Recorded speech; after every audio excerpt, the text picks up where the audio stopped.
What's my ideal workout week and how do I plan it? Hey, it's Karen here, and today it's the last of my 2-minute motivators. I've actually really loved bringing these to you every day in January. Be a bit sad to see them go because it's been quite nice just being able to share little bits of information and motivation with you.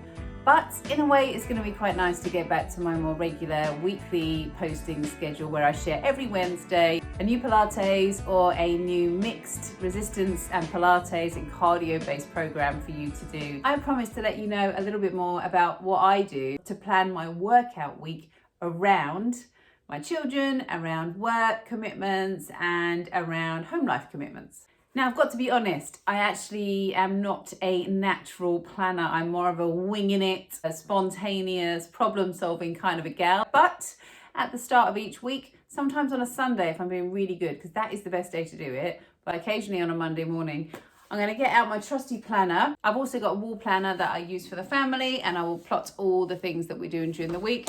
And I've also got a work planner, and this is more my weekly appointments, and I kind of map out what I'm doing on a half-hourly basis on each day. I'm not meticulous, by the way, but if I've got a chunk of time, I have to break it down into shorter chunks.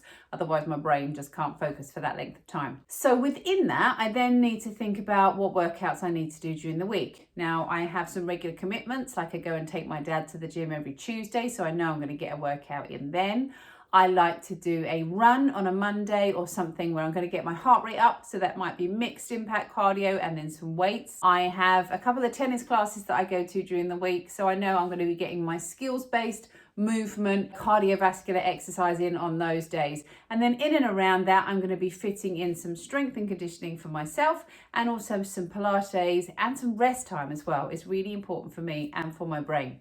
So I always have a general idea of what I need to put in each week and where that's going to fit with my week. Now, once I then go through my work schedule, if I have clients or classes or extra meetings booked up, I might need to be a little bit more flexible around that. I also build backup windows into my week. So let's say, for example, I've had my morning sabotaged and I haven't been able to get out for a run, but I know I've got a school pickup to do. Well, I might leave half an hour earlier and go for a really brisk walk in the forest for my head and for my body before I pick up my children. Similarly, if I've got to sit and wait outside a dance class for 45 minutes, well, I'll pop my trainers or my walking boots always in my car so that I can pop those on and get out and get a bit of a workout in. Now, I'm fortunate in that I know how to train myself. I know how to work out with weights.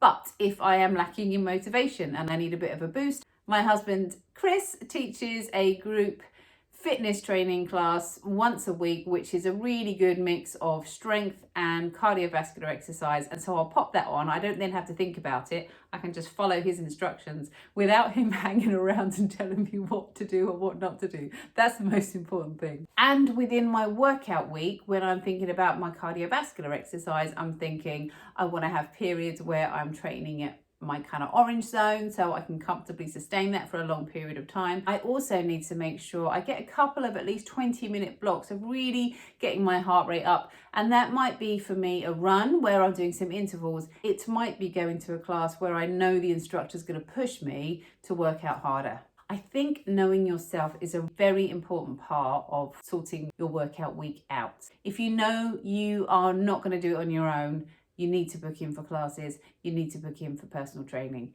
If you know that you're really not 100% sure on what you're supposed to be doing, again, get expert advice. It's okay to say you don't know and to learn. One thing I've been learning whilst I've been starting my YouTube channel is that it's all new to me, and that's okay. I might not be perfect. I love the comments that come my way to encourage me to keep doing it. But this is new to me. I'm having a go. I'm just doing it consistently, and the same is true if you're trying to pick up a new exercise habit. Now, if you are looking for the optimal workout week for yourself and you need a little bit of help on that, I'm always happy to jump on a call with you. We can do a 1-hour consultation, have a little chat on the phone about what you're already doing, what you want to do. It might be that you want a short program being put together, or you might want to have a couple of sessions just to really make sure that you fully understand what you need to do, so that it then becomes easy for you to plan your workout week because you know exactly what you need to be doing.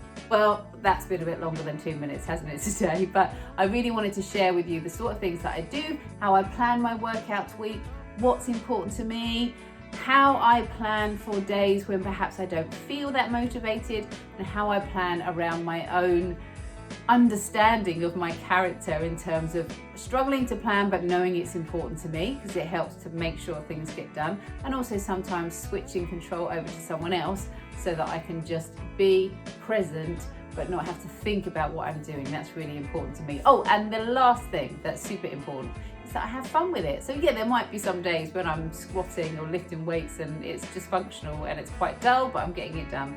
But then there might be other days where I go to a class with friends and we have a good old giggle and literally like kind of burn more calories from laughing sometimes than actually running around. But that's really important.